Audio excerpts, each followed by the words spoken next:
வணக்கம். இது ஐபிசி தமிழின் செய்தி மற்றும் நடப்பு விவகாரங்களின் தொகுப்பு நேரம். நேரலையில் இணைந்து கொள்ளும் நான் கான்ஸ்டன்டைன் டயான். முதலில் தலைப்புச் செய்திகள்.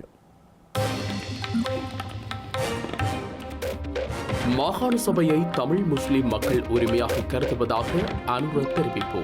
தற்காலிக தேர்வாக மாகாண சபையை தொடர்வதாக லண்டனில் கருத்து. காற்றாலை திட்டத்தை மன்னர் ஆயரிடம் கொண்டு சென்ற ரணில். மன்னர் மக்களின் எதிர்ப்பை தணிக்கும் வகையில் நகர்வு. யாழில் கரப்பந்தாட்ட போட்டியில் நடத்தப்பட்ட வாள்வெட்டில் இளைஞர் காயம். வன்முறை கும்பலை நையப்புடைத்த பிரதேச மக்கள். விக்கிரவாண்டி இடைத்தேர்தலை புறக்கணிக்கும் அதிமுக மீது ஆளும் கூட்டணி விமர்சனம். பாஜகவின் உத்தரவு எனவும் சாடல். காசாவில் படை நடவடிக்கையை இடைநிறுத்திய இஸ்ரேல் ராணுவம். பிரதமர் மற்றும் பாதுகாப்பு அமைச்சரை புறக்கணித்து தீர்மானம். இனி தொடர்வது விரிவான செய்திகள். சிங்கள தமிழ் முஸ்லிம் இனங்களுக்கிடையில் நல்லிணக்கத்தை ஏற்படுத்தும் வகையில் புதிய முறைமை ஒன்று தயாரிக்கப்படும் வரையில் மாகாண சபை முறைமை எவ்வாறு உள்ளதோ அவ்வாறே தமது அரசாங்கத்திலும் நடைமுறைப்படுத்தப்படும் என தேசிய மக்கள் சக்தியின் தலைவர் அனுரகுமார திசாநாயக்க தெரிவித்துள்ளார்.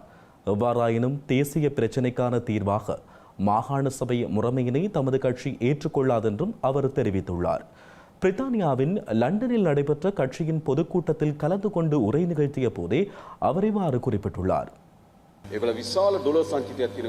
மாகாண சபை தற்போதுள்ளவாறு தொடர வேண்டும். அரசியல் இயக்கம் என்ற வகையில் மாகாண சபையை தீர்வாக நாம் ஏற்றுக்கொள்ளவில்லை. ஏற்றுக்கொள்ளாவிட்டாலும் மாகாண சபை முறைமை தம்மால் வெற்றி கொள்ளப்பட்ட உரிமை என தமிழ் மக்களும் முஸ்லிம் மக்களும் நினைக்கின்றனர். ஆகவே மாகாண சபை முறையை கலைப்பதானது தாம் பெற்றுக்கொண்ட உரிமையை பறிப்பதாக தமிழ் மற்றும் முஸ்லிம் மக்கள் நினைப்பார்கள். அவ்வாறு கலைக்க நினைத்தால் தேவையற்ற முரண்பாடுகள் ஏற்படும். ஆகவே தமிழ் முஸ்லிம் மற்றும் சிங்கள மக்களின் ஒற்றுமையை நிலைநாட்டி புதிய பொறிமுறையை கண்டறியும் வரை மாகாண சபை முறைமை தற்போதுள்ளவாறு தற்காலிகமாக தொடரும். அது நிரந்தர தேர்வு அல்ல என நாம் நினைக்கிறோம். அதுவே எமது கொள்கை. மலேக மக்கள் தொடர்பாகவும் நாம் கவனம் செலுத்தியுள்ளோம். வீட்டு பிரச்சினை, கல்வி பிரச்சினை உள்ளிட்ட பல பிரச்சினைகளை அவர்கள் எதிர்கொண்டுள்ளனர். ஸ்ரீலங்கா மக்கள் மத்தியில் ஒற்றுமையை உருவாக்குவது என்பது அடையாளங்களை அளிப்பதல்ல, அந்தந்த மக்களின் அடையாளங்களுக்கு மதிப்பளித்து ஏற்றுக்கொண்டு ஒன்றிணைவதாகும். எமது மதம் மற்றும் அடையாளங்கள் என்பது ஒன்றிணைவதற்கான பாலமாக நாம் பார்க்க வேண்டும். செய்யும் இந்திய வெளிவிவகார அமைச்சர் எஸ் ஜெய்சங்கருடன் மேலதிக வரி சக்தியை விற்பனை செய்வது குறித்து கலந்துரையாட எதிர்பார்த்துள்ளதாக ஸ்ரீலங்கா ஜனாதிபதி ரணில் விக்ரமசிங்க தெரிவித்துள்ளார். மன்னார் மாவட்டத்தில் அதானி குழுமத்தால் முன்னெடுக்கப்படுகின்ற காற்றாலை மின்சக்தி திட்டங்களுக்கு மக்கள் மத்தியில் எதிர்ப்புகள் எழுந்துள்ள நிலையில் மன்னார் மறைமாவட்ட ஆயருடன் ஜனாதிபதி இந்த விடயங்கள் தொடர்பில் கலந்துரையாடினார். இலங்கையில் இந்த ஆண்டு நடைபெறவுள்ள ஜனாதிபதி தேர்தலில் களமிறங்க எதிர்பார்த்துள்ள ஜனாதிபதி ரணில் விக்ரமசிங்க வடக்கிற்கான பயணங்களை முன்னெடுத்து வருகின்றார். கடந்த மாதம் 24ஆம் திகதி 3 நாள் பயணமாக வடக்கிற்கு சென்றிருந்த ரணில் விக்ரமசிங்க யாழ்ப்பாணம், கிளிநொச்சி, வவுனியா மற்றும் முல்லைத்தீவு மாவட்டங்களில் இடம்பெற்ற நிகழ்வுகளில் பங்கேற்றிருந்தார். இந்த நிலையில் வடக்கின் மன்னார் மாவட்டத்திற்கு இன்று காலை சென்றுள்ள ரணில் விக்ரமசிங்க மன்னார் மறை மாவட்ட ஆயர் இமானுவேல் பெர்னாண்டோ ஆண்டகையை சந்தித்து கலந்துரையாடியுள்ளார். மன்னார் ஆயர் இல்லத்தில் இடம்பெற்ற இந்த சந்திப்பில் பொருளாதார நெருக்கடியில் இருந்து நாட்டை மீட்பதற்காக ஜனாதிபதி முன்னெடுத்து வரும் பொருளாதார மறுசீரமைப்பு முயற்சிகளை பாராட்டிய முன்னாள் ஆயர் மன்னார் மாவட்ட அபிவிருத்தி திட்டம் குறித்தும் ஜனாதிபதியிடம் கலந்துரையாடினார். மன்னார் பருத்தித்துறை மற்றும் முல்லைத்தீவை மீள் புதுப்பிக்கத்தக்க வலுசக்தி மையமாக அபிவிருத்தி செய்யும் திட்டம் குறித்தும் இதன்போது கலந்தாலோசிக்கப்பட்டது. அத்துடன் சுற்றாடல் பாதுகாப்பை கருத்தில் கொண்டு அந்த அபிவிருத்தி திட்டங்களை முன்னெடுப்பதும் குறித்தும் இதன்போது ஆலோசிக்கப்பட்டது. மேலதிக வலுசக்தியை இந்தியாவிற்கு விற்பனை செய்வது குறித்து பேசப்பட்டு வருவதாகவும் அதற்காக இந்தியா இலங்கைக்கு இடையிலான குழாய் இணைப்பொன்றை கட்டமைப்பது தொடர்பிலான சாத்தியக்கூறு ஆய்வுகள் மேற்கொள்ளப்பட்டு வருவதாகவும் ஜனாதிபதி ரணில் விக்ரமசிங்க இதன்போது தெரிவித்தார். அத்துடன் எதிர்வரும் நாட்களில் இடம்பெறவிருக்கும் இந்திய வெளிவிவகார அமைச்சரின் பயணத்தின் போது அது குறித்து மேலும் கலந்துரையாட இருப்பதாகவும் ஜனாதிபதி தெரிவித்தார். இதேபோன்று இந்தியா இலங்கைக்கு இடையில் தரைமார்க்க இணைப்பை ஏற்படுத்துவதான சாத்தியக்கூறு ஆய்வுகள் முழுமையாக மேற்கொள்ளப்பட்டிருப்பதாகவும் அது குறித்து எதிர்வரும் நாட்களில் ஆராயவிருப்பதாகவும் ஜனாதிபதி மேலும் தெரிவித்தார். மன்னாரை சுற்றுலா மத்திய நிலையமாக மாற்றுவதற்கான சாத்தியங்கள் குறித்தும் கப்பல் சுற்றுலா தளமாக அபிவிருத்தி செய்வதற்கான இயலுமை குறித்தும் ஆயருடன் சந்திப்பில் ஜனாதிபதி கலந்துரையாடினார். அதன்படி இந்த அனைத்து துறைகளின் கீழும் மன்னார் மாவட்ட எதிர்காலத்தில் பரந்த அபிவிருத்தியை எட்டும் என்றும் ஜனாதிபதி ரணில் விக்ரமசிங்கே மேலும் சுட்டிக்காட்டினார். மன்னார் மீனவ மக்களின் பிரச்சினைகள் குறித்து கவனம் செலுத்துமாறும் இதன்போது மன்னார் மறை மாவட்ட ஆயர் ஜனாதிபதியிடம் கேட்டுக்கொண்டார். மன்னார் மறை மாவட்ட விகார் ஜெனரல் அருட்தந்தை பி. கிறிஸ்து நாயகம், மடுமாத தேவாலயத்தின் ஆயர் ஞான பிரகாசம், அருட்தந்தை பெப்பி சூசை உள்ளிட்டோரும் இதன்போது கலந்து கொண்டிருந்தனர். ஜனாதிபதி தேர்தலில் ரணில் விக்ரமசிங்கே போட்டியிடுவாரா இல்லையா என மக்கள் தயக்கத்துடன் காத்திருக்கின்றனர் என ஸ்ரீலங்காவின் நகர அபிவிருத்தி மற்றும் வீடமைப்பு அமைச்சர் பிரசன்ன ரணதுங்க தெரிவித்துள்ளார். மினிவாங்குடை பிரதேசத்தில் இன்று இடம்பெற்ற கூட்டத்தில் கலந்து கொண்ட பின்னர் ஊடகவியலாளர்கள் எழுப்பிய கேள்விகளுக்கு பதிலளித்த போதே அமைச்சர் இந்த கருத்துக்களை வெளியிட்டார். ஸ்ரீலங்கா ஜனாதிபதி தேர்தலில் ரணில் விக்ரமசிங்கே களமிறங்குவாராயின் மக்கள் அனைவரும் அவர் வழியிலேயே செல்வார்கள் எனவும் பிரசன்ன ரணதுங்க கூறியுள்ளார். ஜனாதிபதி ரணில் விக்ரமசிங்கவை மீண்டும் ஜனாதிபதியாக அமரச் செய்வதன் மூலம் தற்போதைய நிலைமையை முன்னோக்கி கொண்டு சென்று பொருளாதார நெருக்கடியில் இருந்து நாட்டை முற்றாக விடுவிக்க முடியும் எனவும் அமைச்சர் சுட்டிக்காட்டியுள்ளார். தற்போதைய ஜனாதிபதியின் வேலை திட்டத்தை தொடர்வதன் மூலம் நாட்டை பொருளாதார நெருக்கடியிலிருந்து மீளச் செய்ய முடியும் என அவர் குறிப்பிட்டுள்ளார். ரணில் விக்ரமசிங்கவை மீண்டும் ஜனாதிபதியாக பதவியில் அமர்த்துவதை தவிர வேறு வழியில்லை என்பதை ஐக்கிய மக்கள் சக்தி மற்றும் தேசிய மக்கள் சக்தி ஆகியவற்றின் தலைவர்கள் மறைமுகமாக ஏற்றுக்கொண்டுள்ளனர் எனவும் அவர் கூறியுள்ளார். ரணிலுக்கு அனுபவத்துடன் சர்வதேச தொடர்புகளும் உள்ளதாக கூறியுள்ள அமைச்சர் எல்லாவற்றுக்கும் மேலாக குறுகிய காலத்தில் நாட்டிற்கு ஏதாவது செய்துள்ளார் எனவும் அவர் குறிப்பிட்டுள்ளார். ஏனையவர்கள் சவாலை ஏற்க அஞ்சும் போது சவாலை ஏற்று உழைத்தார் எனவும் தற்போதைய தருணத்தில் அவரை நாட்டிற்கு சரியான தலைவர் என எண்ணுவதாகவும் அவர் குறிப்பிட்டுள்ளார். அரசியலமைப்பு ரீதியாக இந்த ஆண்டு ஜனாதிபதி தேர்தல் நடத்தப்பட வேண்டும் எனவும் ஸ்ரீலங்காவின் நகர அபிவிருத்தி மற்றும் வீடமைப்பு அமைச்சர் பிரசன்ன ரணதுங்க மேலும் தெரிவித்துள்ளார். யாழ்ப்பாணத்தில் கரப்பந்தாட்ட இறுதிப் போட்டி நடைபெறவிருந்த மைதானத்துக்குள் அத்துமீறி நுழைந்த வன்முறை கும்பலின் வாழ்வெட்டு தாக்குதலில் இளைஞர் ஒருவர் படுகாயமடைந்துள்ளார். மீசாலை பகுதியைச் சேர்ந்த சிவகுமார் ராகுலன் என்ற 25 வயதுடைய இளைஞர் ஒருவரை இவ்வாறு வாழ்வெட்டு தாக்குதலுக்கு இலக்கான நிலையில் சிகிச்சைக்காக சாவகச்சேரி ஆதார வைத்தியசாலையில் அனுமதிக்கப்பட்டுள்ளார். யாழ்ப்பாணம் கொடிகாமம் காவல்துறை பிரிவிற்குட்பட்ட பகுதியில் உள்ள விளையாட்டுக் கழகம் ஒன்றினால் கரப்பந்தாட்ட சுற்றுப் போட்டியொன்று நடத்தப்பட்டு வந்த நிலையில் அதன் இறுதிப் போட்டி நேற்று சனிக்கிழமை நடைபெறவிருந்தது. அதற்கான ஏற்பாடுகளை கழக உறுப்பினர்கள் தமது மைதானத்தில் செய்து கொண்டிருந்த வேளை 12 பேர் கொண்ட வன்முறை கும்பலொன்று மைதானத்திற்குள் கூறிய ஆயுதங்களுடன் நுழைந்து போட்டி ஏற்பாடுகளை செய்து கொண்டிருந்த இளைஞர்கள் மீது தாக்குதலை மேற்கொண்டது. இந்த தாக்குதலில் இளைஞர் ஒருவர் படுகாயமடைந்த நிலையில் ஊரவர்கள் ஒன்று திரண்டு தாக்குதல் நடத்திய வன்முறை கும்பலை மடக்கி பிடிக்க முயன்றுள்ளனர். தாக்குதலை மேற்கொண்டவர்களில் 4 பேரை ஊரவர்கள் மடக்கி பிடித்து நையப்பிடித்து மின்கம்பங்களில் கட்டி வைத்ததுடன் ஏனையவர்கள் அங்கிருந்து தப்பியோடியுள்ளனர். தகவல் அறிந்து சம்பவ இடத்திற்கு சென்ற கொடிகாமம் காவல்துறையினர் தாக்குதலை நடத்தியவர்களை ஊரவர்களிடமிருந்து மீட்டதுடன் அவர்களை கைது செய்து காவல்துறை நிலையத்திற்கு அழைத்துச் சென்றுள்ளனர். தாக்குதல் மேற்கொண்ட ஏனையவர்களை கைது செய்வதற்கு உரிய நடவடிக்கைகளையும் காவல்துறையினர் முன்னெடுத்துள்ளனர். கைது செய்யப்பட்டவர்களை சாவகச்சேரி நீதிமன்ற நீதவான் முன்னிலையில் முற்படுத்த காவல்துறையினர் நடவடிக்கை எடுத்துள்ளனர்.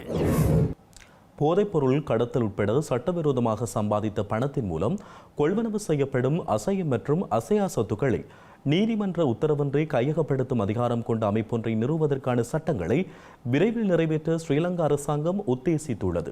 இதற்கான சட்டமூலத்தை நாடாளுமன்றத்தில் சமர்ப்பிப்பதற்கு அடுத்த வாரம் அமைச்சரவையின் அனுமதி கோரப்படும் என நீதியமைச்சர் விஜயதாச ராஜபக்ஷ கொழும்பில் உள்ள முன்னணி ஆங்கில ஊடகம் ஒன்றுக்கு தெரிவித்துள்ளார்.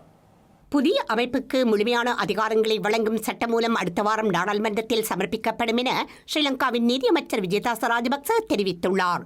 சட்டத்திற்கு புறம்பாக சம்பாதித்த பணத்தின் மூலம் சொத்துக்களை கொள்வனவு செய்ததை உறுதி செய்த பின்னர் நீதிமன்ற நடவடிக்கைகளின்றி சொத்துக்களை கையகப்படுத்தும் அதிகாரம் உத்தேச அதிகார சபைக்கு இருக்கும் என அமைச்சர் கூறியுள்ளார்.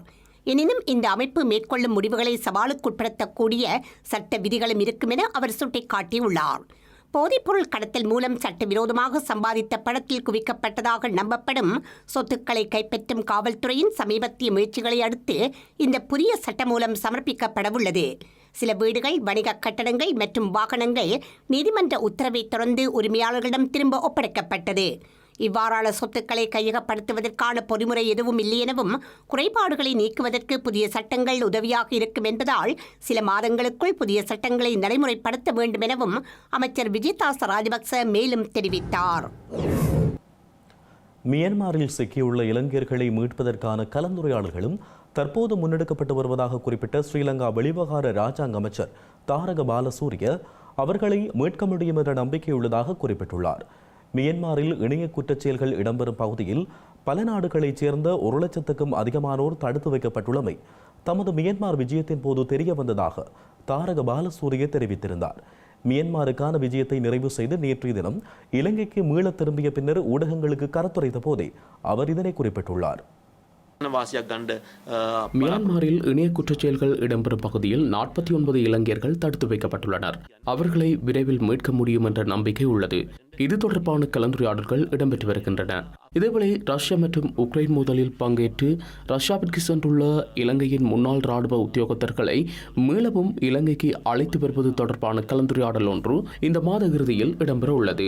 குறித்த கலந்துரையாடல் எதிர்வரும் 26 மற்றும் 27ஆம் தேதிகளில் இடம்பெற உள்ளது. கிளிநொச்சி மாவட்ட காணாமல் ஆக்கப்பட்ட உறவினர்களின் சங்கத்தின் நிர்வாகத்தில் புதிய உறுப்பினர்களாக காணாமல் ஆக்கப்பட்ட உறவினர்களின் இளம் சமுதாயத்தையும் இணைத்துக் கொண்டுள்ளதாக சங்கத்தின் தலைவி கோகிலவாணி குறிப்பிட்டுள்ளார். கிளிநொச்சி மாவட்ட காணாமல் ஆக்கப்பட்ட உறவினர்களின் சங்கத்தின் நிர்வாகத் தெரிவு நேற்றைய தினம் இடம்பெற்றதைத் தொடர்ந்து ஊடகங்களுக்கு கருத்து தெரிவித்த போதே சங்கத்தின் தலைவி கோகிலவாணி இவ்வாறு தெரிவித்தார். கூட்டம் நடைபெற்றது. அதில் பழைய நிர்வாகம் அப்படியே இருக்கப்பட்டு புதிதாக எங்களுடைய நிர்வாகத்தில் பொருளாளர் இல்லாத பட்சத்தில் இன்று பொருளாளரை தெரிவு செய்து அதனூடாக எங்களுடைய நிர்வாகத்தில் உறுப்பினர்களையும் புதிதாக சிலரை தெரிவு செய்திருக்கின்றோம். அதில் எங்களுடைய உறவுகளின் பிள்ளைகளான காணாமல் ஆக்கப்பட்ட உறவுகளின் பிள்ளைகளான இளம் சமுதாயங்களையும் எங்கள் நிர்வாகத்தில் உள்வாங்க வேண்டி இருப்பதால் நாங்கள் அந்த நிர்வாகத்துக்குள் உறுப்பினர்களாக அவர்களுடைய பிள்ளைகளை உள்வாங்கி இருக்கின்றோம். இந்த நிர்வாகத்தில் எங்களுக்கு பொருளாளராக மதிவதனன் கனகாம்பியகுளம், யதுசா உறுப்பினர் கனகாம்பியகுளம், நல்லம்மா தர்மபுரம், நாகரத்னம் புளியம்பொக்கனை, ராஜேஸ்வரி வட்டக்கச்சி, சரஸ்வதி அம்மா கண்டாவளை இவர்களை நாங்கள் புதிய உறுப்பினர்களாகவும் தெரிவு செய்திருக்கின்றோம். இந்த எங்கள் கிளிநொச்சி மாவட்ட நிர்வாகத்தில் இணைத்திருக்கின்றோம். எங்களுடைய போராட்டத்தை நாங்கள் எங்களுடைய உறவுகள் கிடைக்கும் வரைக்கும் நாங்கள் இந்த போராட்டத்தை கொண்டு செல்வோம் என்பதை உறுதியாக கூறிக்கொண்டோம். திருகோணமலை மாவட்டத்தில் இருந்து பாக்கு நீரிணையினை நீந்தி கடக்கும் முயற்சியில் ஈடுபட்ட 15 வயதுடைய முகமது ஷஹன் சலாமா என்ற சிறுவன் தனது சாதனையை நிலைநிறுத்தியுள்ளார். பாக்கு நீரிணையினை நீந்தி கடந்த இலங்கையின் 8வது நபராகவும் உலகின் முதலாவது முஸ்லிம் நபராகவும் இவர் திகழ்கிறார். திருகோணமலையைச் சேர்ந்த முகமது ஹசன் சலாமா எனும் 15 வயதுடைய சிறுவன் இந்தியாவின் தனுஷ்கோடியில் இருந்து இலங்கையின் தலைமன்னாருக்கிடையிலான 42 கிலோமீட்டர் தூரத்தினை உடைய பாக்கு நீரினை கடந்து சாதனை படைத்துள்ளார். குறித்த சிறுவன் நேற்று அதிகாலை 2 மணிக்கு ஆரம்பித்து முற்பகல் 11 மணியளவில் நீந்தி முடித்துள்ளார். பாக்கு நீரிணையை நீந்தி கடந்த இலங்கையின் 8வது நபராகவும் உலகின் முதலாவது முஸ்லிம் நபராகவும் ஹசன் சலாமா திகழ்கின்றார். தரம் 10 கல்வி கற்கும் 15 வயதான இவர் கடந்த 3 மாதங்களாக இந்த சாதனை முயற்சிகளுக்கான தீவிர பயிற்சியில் ஈடுபட்டு வந்துள்ளார். இவர் கடந்த மாதம் 18ஆம் தேதி பாக்கு நீரிணையின் இலங்கை கடல் எல்லையில் இருந்து தலைமன்னார் வரையான தூரத்தை பயிற்சி அடிப்படையில் நீந்தி கடந்துள்ளார். இவருக்கான நீச்சல் பயிற்சிகளை விமானப்படை கோப்ரல் ரொசான் அபே சுந்தர வழங்கி வருகின்றார். அத்துடன் கடந்த 2 மாதங்களுக்கு முன்னர் பாக்கு நீரிணையை நீந்தி கடந்து திருகோணமலையைச் சேர்ந்த கரிகரன் தன்வந்தையும் இவரே பயிற்றுவித்திருந்தார். இலங்கையரான இளவயதுடைய பக்மி ஹசன் சலாமா நாட்டின் விளையாட்டு வரலாற்றிலேயே தனது பெயரை பதித்துக் கொள்வதற்காக தனது இலக்கினை அடைந்து கொள்ளும் முயற்சியில் ஈடுபட்டுள்ளார். இது மட்டுமல்லாமல் திருகோணமலையில் உள்ள கிழக்கு மாகாண சுற்றுலா பணியகத்தினால் நடத்தப்பட்ட அகில இலங்கை கடல் நீச்சல் போட்டியில் வெற்றியாளராக தெரிவாகியிருந்தார் என்பதும் குறிப்பிடத்தக்கது. அம்பாறை மாவட்டத்தின் காரைதீவைச் சேர்ந்த வைத்தியர் ஒருவர் பாணமை கடலில் தவறி விழுந்து உயிரிழந்துள்ளார். அண்மையில் மருத்துவ பீடத்துக்கு தெரிவாகியிருந்த மாணவனின் உயிரிழப்பு காரைதீவையே துயரத்தில் ஆழ்த்தியிருக்கும் நிலையில் மற்றொரு வைத்தியரின் உயிரும் தற்போது பறிபோயுள்ளது.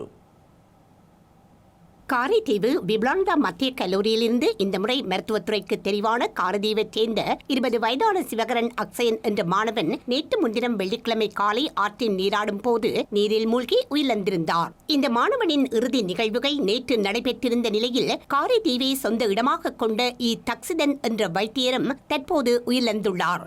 நேற்றிரவு பாணமை கடலில் வீழ்ந்து இந்த வைத்தியர் மரணித்துள்ளதுடன் அவர் கல்முனை ஆதார வைத்தியசாலையில் கடமையாற்றி வந்துள்ளார். உயிரிழந்த வைத்தியரின் சடலம் மரண பரிசோதனைக்காக பாணம வைத்தியசாலையில் வைக்கப்பட்டுள்ளது. இந்த சம்பவம் தொடர்பான விசாரணைகளை பாணம காவல்துறையினர் மேற்கொண்டு வருகின்றனர். கடல் தொழிலுக்கான தடைக்காலம் நேற்று முன்தினம் நிறைவடைந்துள்ள நிலையில் ராமேஸ்வரம் பகுதியிலிருந்து தொழிலுக்கு சென்ற கடற்றொழிலாளர்களின் வலையில் எதிர்பார்த்த மீன்பாடுகள் இல்லை என்றும் உரிய வருமானம் கிடைக்கவில்லை என்றும் கடற்றொழிலாளர்கள் கவலை வெளியிட்டுள்ளனர்.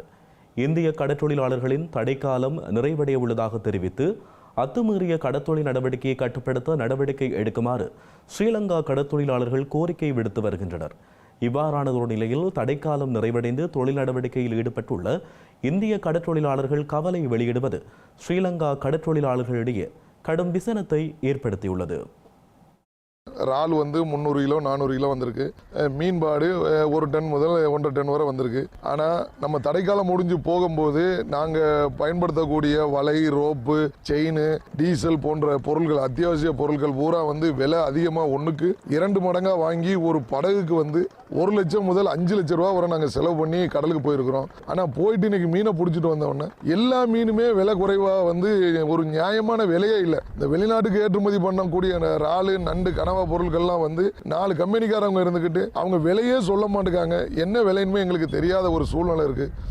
ஒவ்வொரு வருடமும் இதே மாதிரி எங்களுக்கு கிடைக்கக்கூடிய லாபங்களை வியாபாரிகளே எடுத்துகிட்டு போகிற ஒரு நிலை இருக்கிறதுனால இனி வர்ற தடைக்காலங்களில் நியாயமான விலை கிடைக்கிறதுக்கு அரசாங்கம் ஏற்பாடு செஞ்சுட்டு எங்களுக்கு இந்த தடைக்காலத்தை போட்டால் எங்களுக்கு சந்தோஷமாக இருக்கும். இல்லைன்னா எங்களுக்கு தடைக்காலமே வேண்டாங்கிற ஒரு மனநிலை தான் எங்களுக்கு வருது. அதுபோக நேற்று மண்டபத்தில் இருந்து கடலுக்கு போனதில் ஒரு படகு கடலில் மூழ்கி 2 மீனவருடன் உயிருடன் மீட்கப்பட்டாங்க. 3 பேர் காணலை. அதில் 2 உடல் மட்டும் எடுக்கப்பட்டிருக்கு. இன்னும் ஒரு மீனவரை தேடிக்கிட்டு இருக்கிறாங்க. 61 நாளாக தடைக்காலத்தில் பட்னி பசியமாக கிடந்துட்டு கடலுக்கு போன மீனவ குடும்பம் அந்த மீனவரை இழந்து ரொம்ப கஷ்டப்படுறாங்க. உடனே மத்திய அரசும் மாநில அரசும் தகுந்த நடவடிக்கை எடுத்து அந்த மீனவ குடும்பங்களுக்கு தகுந்த இழப்பீடு வழங்கணும். அதே மாதிரி படகை இழந்து வாழ்ற அந்த குடும்பத்துக்கும் தகுந்த இழப்பீடு வழங்கி இனி வர்ற தடைக்காலங்களில் நியாயமான விலை கிடைக்கிறதுக்கு ஏற்பாடு செஞ்சுட்டு தடைக்காலங்களை போடணும். செய்திகளின் நிறைவாக மீண்டும் தலைப்புச் செய்திகள். மாகாண சபையை தமிழ் முஸ்லிம் மக்கள் உரிமையாக கருதுவதாக அனுர தெரிவிப்பு. தற்காலிக தேர்வாக மாகாண சபையை தொடர்வதாக லண்டனில் கருத்து. காற்றாலை திட்டத்தை மன்னர் ஆயரிடம் கொண்டு சென்ற ரணில். மன்னர் மக்களின் எதிர்ப்பை தணிக்கும் வகையில் நகர்வு. யாழில் கரப்பந்தாட்ட போட்டியில் நடத்தப்பட்ட வாள்வெட்டில் இளைஞர் காயம். வன்முறை கும்பலை நையப்புடைத்த பிரதேச மக்கள். விக்கிரவாண்டி இடைத்தேர்தலை புறக்கணிக்கும் அதிமுக மீது ஆளும் கூட்டணி விமர்சனம். பாஜகவின் உத்தரவு எனவும் சாடல். காசாவில் படை நடவடிக்கையை இடைநிறுத்திய இஸ்ரேல் ராணுவம். பிரதமர் மற்றும் பாதுகாப்பு அமைச்சரை புறக்கணித்து தீர்மானம். இத்துடன் ஐபிசி தமிழின் இன்றைய செய்தி நேரம் நிறைவடைகிறது. உடனுக்குடன் நீங்கள் செய்திகளை அறிந்து கொள்ள ibctamil.com என்கின்ற நமது இணையதளத்தினை பார்வையிடுங்கள். வணக்கம்.